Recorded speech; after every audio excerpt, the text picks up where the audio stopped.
Well, we covered earlier today how a federal judge blocked Biden administration officials from telling the federal government to influence social media companies. Here's what the New York Times had to say about that. One headline read, GOP threatens spy agency's surveillance tool. Yes, it actually said that. The subhead reading, with hard-right Republicans attacking federal law enforcement agencies and unwilling to extend their broad powers, a major warrantless surveillance program targeting foreigners overseas may face new limits from Congress. Oh, no, not that. Here's some more reactions. This one was from CNN. Here's what really is astonishing to me.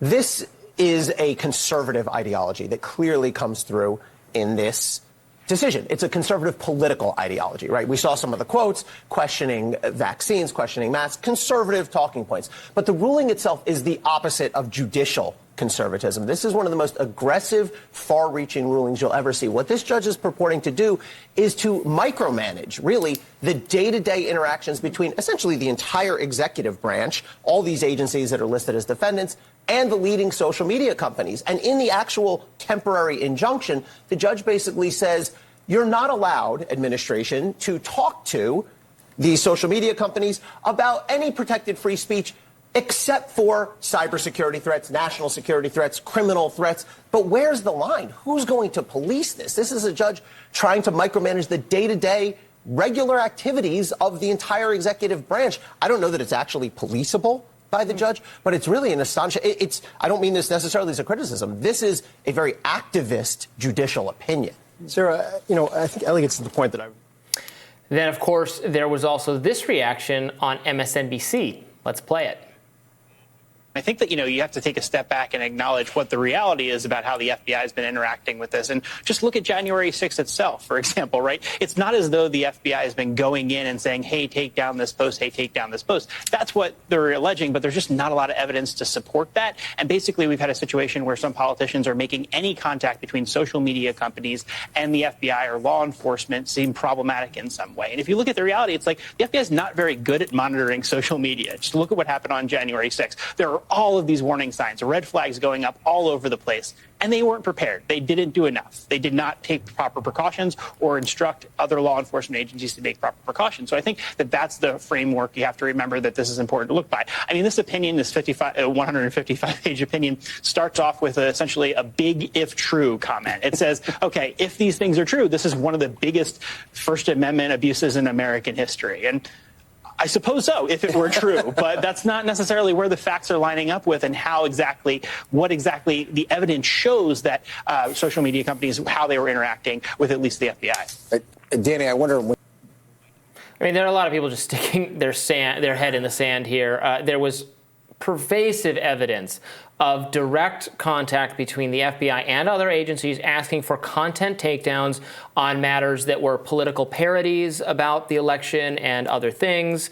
Obviously, we famously have tons of former law enforcement, top national security officials saying that the laptop is misinformation, and then there's so much, again, they're just claiming these things don't exist. And then it's not just the FBI, I don't mean to just pick on them. It's the CDC, it's the agency. Again, how do you get around? This is an email from Rob Flaherty, deputy assistant to the president, President Joe Biden, that says, on this parody account linked to Finnegan Biden, Hunter Biden's daughter, President Biden's granddaughter, it says, cannot stress the degree to which this needs to be resolved immediately. Please remove this count immediately. It was suspended 45 minutes later. Yeah, I mean, so there's been so much reporting on this. It feels ridiculous to have to go back through this again. But it does show what information vacuums the people who are regularly invited on MSNBC are in. This from The Intercept. Kim Clemenstein and Li Fang wrote a piece last October about the Department of Homeland Security's plans to grow this disinformation governance board.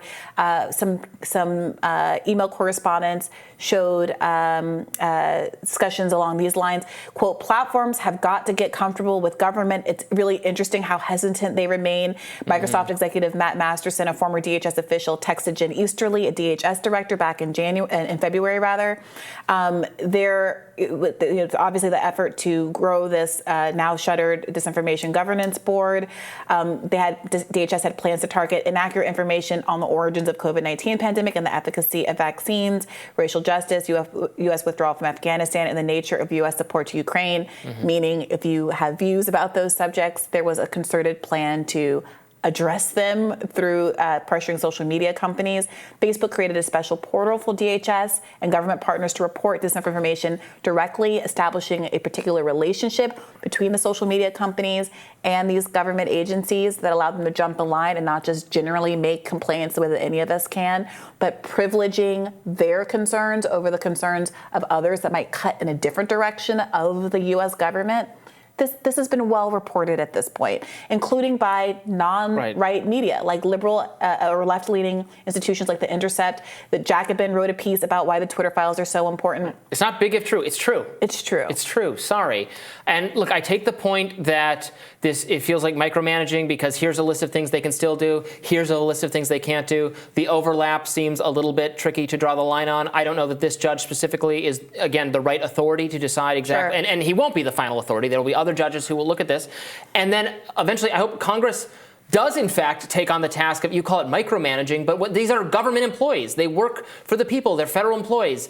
It is appropriate for the agencies that oversee them and Congress ultimately, which oversees them, to engage in place some checks on how they are pressuring free individual entities to censor speech. That is entirely appropriate to do. That guest in the CNN clip is casting that as an activist conservative project.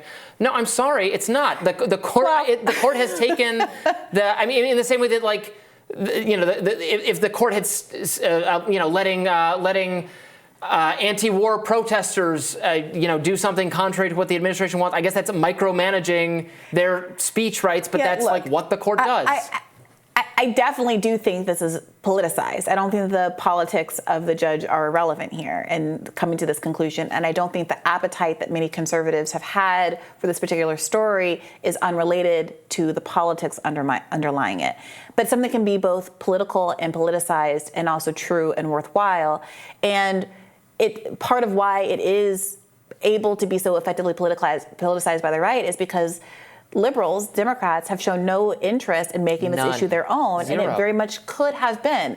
Instead of Stacey Plaskett haranguing Matt Taibbi and threatening him with jail time during those Twitter files, she could have pressed him on what kind of government interference was undermining the interests that she shares, the interests of the left, something that did in fact exist. People forget that the main criticism of Twitter under Jack Dorsey was from left-leaning activists who were concerned that their posts were being taken down and censored, while people who said bigoted things, used racial epithets, said transphobic things, etc., did not have their posts taken down. There was the reporting by The Intercept about the kind of fake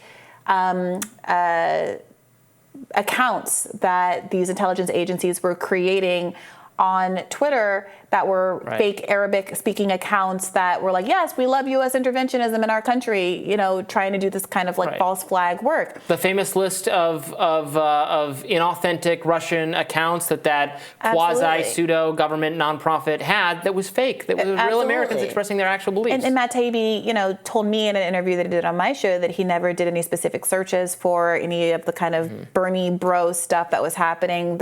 He was claimed to be a Russian agent. Russia was working for him after he won Nevada. He didn't do any specific searches along that timeline or on that issue, but that's something that I would have loved to have seen the left pushing instead of just trying to pretend that this was a non-issue and wasn't a concern that was germane to everyone. Moreover, I'm looking at this Jackman article. I had forgotten about this, that the FBI pressured Twitter to relax its privacy standards and hand over more user information. It asked executives if they would revise their terms of service to effectively allow intelligence agencies to scoop up open source data more easily. They said no, to their credit. And if they'd share information about accounts using VPNs, which are used to mask online activity. That is a broad. Big if true. It's true. It's true. We know it's true. Right. So credit to the social media companies for pushing back against something like that.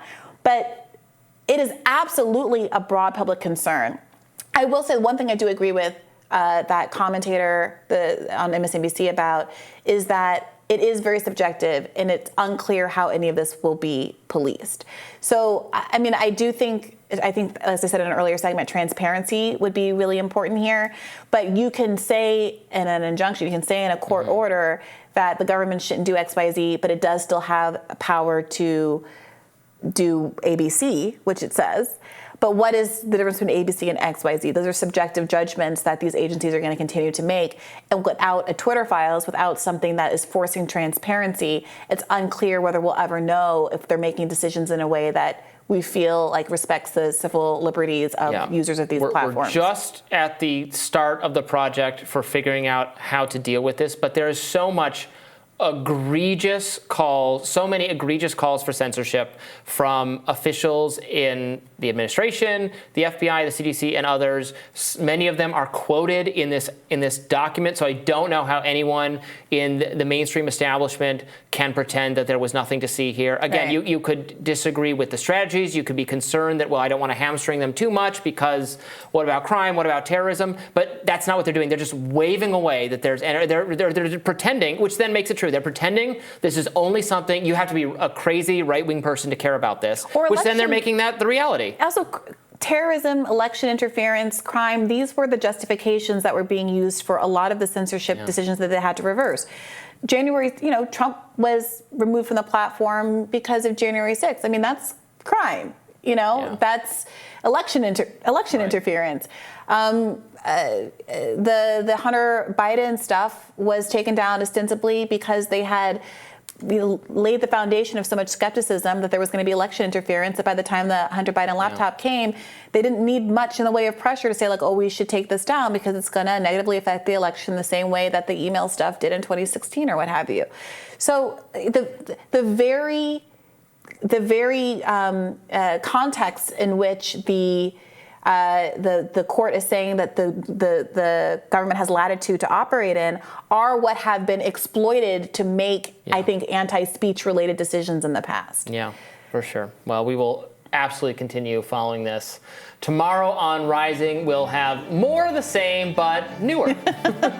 Be sure to like, share, and subscribe so you never miss any content. And for those of you who prefer to listen while you're on the go, we're now available anywhere you listen to podcasts. See you tomorrow. Bye-bye.